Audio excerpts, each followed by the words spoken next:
বৃহস্পতিবার সন্ধ্যা থেকে শুক্রবার শুরু হয়ে যায়। শুক্রবার বা জুমার দিন, এই দিন সম্পর্কে কোরআন এবং হাদিস থেকে ঘেঁটে আমরা 14টা আমলের কথা একটা লম্বা বড় ভিডিওতে বলেছি। আজকে সেখান থেকে আমি সংক্ষেপ করে এই 14টার মধ্যে আবার অতি গুরুত্বপূর্ণ 5টা আমলের কথা বলবো ইনশাআল্লাহ। নাম্বার 1, সবচেয়ে বেশি যেটা করতে হবে পরিমাণে, জুমার দিন জুমার রাত বৃহস্পতিবার সন্ধ্যা থেকে নিয়ে শুক্রবার সন্ধ্যার আগ পর্যন্ত পরিমাণে সবচাইতে বেশি করতে হবে যে আমলটা, সেটা হলো দুরূদ শরীফের আমল। নবী করিম সাল্লাল্লাহু আলাইহি ওয়াসাল্লাম বলেছেন, আকসিরু আলাইয়া মিনাস সালাতি মিন ইয়াউমিল জুমআতি ওয়া লাইলাতিল জুমআহ, তোমরা জুমার দিন এবং জুমার রাতে আমার প্রতি বেশি বেশি দুরূদ পাঠ করবে, দুরূদ প্রেরণ করবে।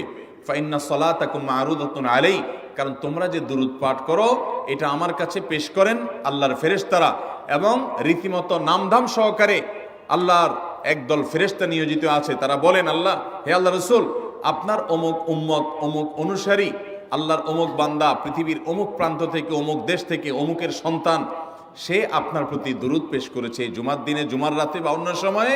এটা নবী করিম সাল্লাল্লাহু আলাইহি ওয়াসাল্লামের কাছে রিপোর্ট দেওয়া হয় আল্লাহর নিযুক্ত ফেরেশতাদের মাধ্যমে। এই জন্য শুক্রবার দিন এবং রাত, অর্থাৎ বৃহস্পতিবার সন্ধ্যা থেকে নিয়ে শুক্রবার সন্ধ্যা পর্যন্ত এই 24 ঘন্টার মধ্যে নবী করিম সাল্লাল্লাহু আলাইহি ওয়াসাল্লামের ভাষ্য খেয়াল করেন, আকসিরু আলাই। ওলামা একরাম জানেন, নবী আলাইহিস সালাম সাধারণত কোনো আমল পরিমাণে বেশি করতে বলতেন না। পরিমাণে বেশি করতে বলার মতো আমল খুব কম ইসলামে। গোটা কোরআন যদি খোলেন আপনি, পরিমাণে অধিক করতে বলা হয়েছে এরকম আমল খুব বেশি পাবেন না। তোমরা বেশি বেশি করে নামাজ পড়ো, বেশি বেশি করে রোজা রাখো, এরকম কথা কোরআন হাদিসে নাই। অবশ্যই একজন ইমানদার 5 ওয়াক্ত ফরজ নামাজের পাশাপাশি অধিক পরিমাণে নফল নামাজও পড়বেন, সেটা ভিন্ন কথা। কিন্তু কোরআনে বেশি পরিমাণে আল্লাহর জিকির করার কথা বলা হয়েছে। আর নবী করিম সাল্লাল্লাহু আলাইহি ওয়াসাল্লাম বৃহস্পতিবার সন্ধ্যা শুরু হলে শুক্রবার সন্ধ্যার আগ পর্যন্ত বেশি পরিমাণে করতে বলেছেন যে কাজটা, সেটা হলো দুরূদ শরীফের আমল।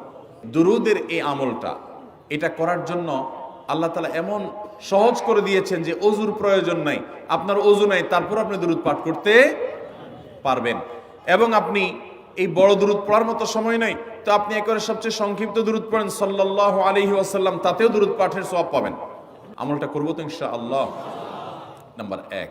নাম্বার 2, জুমার দিন উপলক্ষে অন্য যে কোনো দিনের চাইতে জুমার দিন অর্থাৎ শুক্রবারের ফজর নামাজ পুরুষরা মসজিদে জামাতের সাথে পড়বেন, জামাতের সাথে পড়ার নিয়ত করবেন পাক্কা। কারণ অন্য যে কোনো দিনের ফজর নামাজ না, শুধুমাত্র যত নামাজ আছে, নবী করিম সাল্লাল্লাহু আলাইহি ওয়াসাল্লাম বলেছেন, আফদালুস সালাওয়াতে ইনদাল্লাহ, আল্লাহর কাছে দুনিয়ার সব নামাজের মধ্যে 5 ওয়াক্ত সাধারণ নামাজগুলোর মধ্যে সবচেয়ে উত্তম নামাজ হলো সলাতুল ফজরে মাআল জামাআতে ইয়াউমাল জুমআহ, জুমার দিন ফজরের নামাজ জামাতের সাথে আদায় করা হলো যত নামাজ আছে এর মধ্যে সবচেয়ে শ্রেষ্ঠ নামাজ। ভাইরা আমার, প্রত্যেক বৃহস্পতিবার আসলে সন্ধ্যার সময় প্রতিজ্ঞা করব, সপ্তাহের অন্য দিন যদি আমার ত্রুটি বিচ্যুতি হয়ও আমি সেটাকে কারেকশন করার চেষ্টা করব, কিন্তু শুক্রবার ফজরটা পুরুষ হিসাবে আমি জামাতের সাথে পড়বই পড়বো।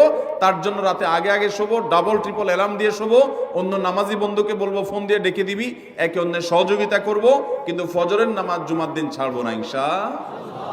3 নম্বর আমল হলো সূরা কাহাফ পড়বো। যারা কোরআন পড়তে পারেন না তারা শুনবেন, আর যারা পড়তে পারেন তারা নিজে পড়বেন। সূরা কাহাফ যদি জুমার দিন কেউ পড়ে, নবী করিম সাল্লাল্লাহু আলাইহি ওয়াসাল্লাম বলেছেন এই সূরাটা তার জন্য নূর হবে, নূর, আলো আল্লাহর তরফ থেকে। কিয়ামতের ময়দানে ভয়াবহ গুটগুটে অন্ধকার হবে। কিয়ামতের একটা ভয়াবহ শাস্তি হলো অন্ধকারের শাস্তি। ভাইরা আমার, অন্ধকারের শাস্তি মানে এমন ভয়াবহ অন্ধকার হবে যে দুনিয়ার অন্ধকারের সাথে কোনো তুলনাযোগ্য নয়। সেই ভয়াবহ অন্ধকারে কিছু আমল আছে যে আমলগুলো মানুষের ওই অন্ধকারের মধ্যে আলোর কাজ দিবে। এর মধ্যে একটা হলো এই সূরা কাহাফ। অন্য অনেক উলামা ইকরাম বলেছেন এর ব্যাখ্যা হলো সূরা কাহাফ যদি কেউ এক বৃহস্পতিবারে পড়ে, পরের বৃহস্পতিবার পর্যন্ত, এক শুক্রবারে যদি পড়ে, পরের শুক্রবার আগ পর্যন্ত পুরো সপ্তাহব্যাপী তার ভিতরে নূর, ঈমানের নূর, তাকওয়ার নূর, ইলমের নূর, আমলের নূর, ভালো মানুষ হওয়ার নূর তার ভিতরে আল্লাহ তাআলা সৃষ্টি করে দিবেন। তো নবী সাল্লাল্লাহু আলাইহি ওয়াসাল্লাম বলেছেন সূরা কাহাফের প্রথম 10 আয়াত যদি কেউ মুখস্থ করে, তো এই ব্যক্তিকে আল্লাহ রাব্বুল আলামিন এবং যদি তেলাওয়াত করে, এই ব্যক্তিকে আমলের মাধ্যমে দাজ্জালের ফিতনা থেকে আল্লাহ বাঁচিয়ে রাখবেন। অতএব জুমার দিন প্রত্যেক শুক্রবারে সূরা কাহাফ পড়ব তো ইনশাআল্লাহ। 4 নম্বর আমল হলো, দুনিয়াতে যত ফজিলতপূর্ণ আমল আছে এর মধ্যে সবচেয়ে বেশি ফজিলতপূর্ণ আমল এটা। খুব সহজ আমলটা, খুব সহজ, প্রত্যেক শুক্রবার আমরা এটা করতে পারি।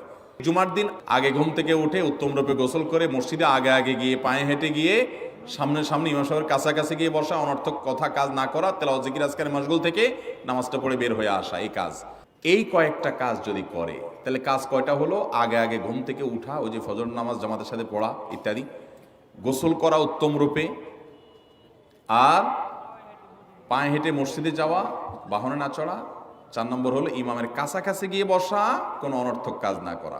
এই 4টা কাজ যদি কেউ জুমার দিনে করে, নবী করিম সাল্লাল্লাহু আলাইহি সাল্লাম বলেছেন ওই ব্যক্তি বাসা থেকে মসজিদ পর্যন্ত যে আসলো, যতগুলো পা ফেলবে, যতগুলো স্টেপ ফেলবে, যতগুলো কদম দিবে, প্রতিটা কদমের বিনিময়ে আল্লাহ রাব্বুল আলামিন তার অ্যাকাউন্টে, তার আমল নামাতে 1 বছর রাত জেগে, সারা রাত জেগে তাহাজ্জুদ নামাজ পড়লে এবং 1 বছর সারা দিন, প্রত্যেকটা দিন পুরা বছর জুড়ে নফল রোজা রাখলে যে পরিমাণ সওয়াব পাইতো, 1 বছর নফল রোজা, 1 বছর রাতভর জেগে তাহাজ্জুদের নামাজ পড়ার সওয়াব মাত্র একটা কদম ফেলার বিনিময়ে দিবেন। চেষ্টা করব না ইনশাআল্লাহ। 5 নম্বর এবং সর্বশেষ আমল হলো, জুমার দিনে একটা সময় আছে দোয়া কবুল হয়। দোয়া কবুলের যে সময়গুলো আছে এর ভিতরে অত্যন্ত ইম্পর্টেন্ট একটা সময় হলো জুমার দিন। শুক্রবারের একটা সময় সম্পর্কে নবী সাল্লাল্লাহু আলাইহি ওয়াসাল্লাম বলেছেন যে একটা সময় আছে শুক্রবারের, এই সময়ে বান্দা কোনো দোয়া করলে আল্লাহ তাআলা ফিরিয়ে দেন না, কবুল করেন। কিন্তু সময়টা যে ঠিক কখন, এটা হাদিসে নবী সাল্লাল্লাহু আলাইহি ওয়াসাল্লাম বলেন নাই, যাতে করে হয়তো আমরা সারা দিনেরই কম বেশি দোয়ার চেষ্টা করি।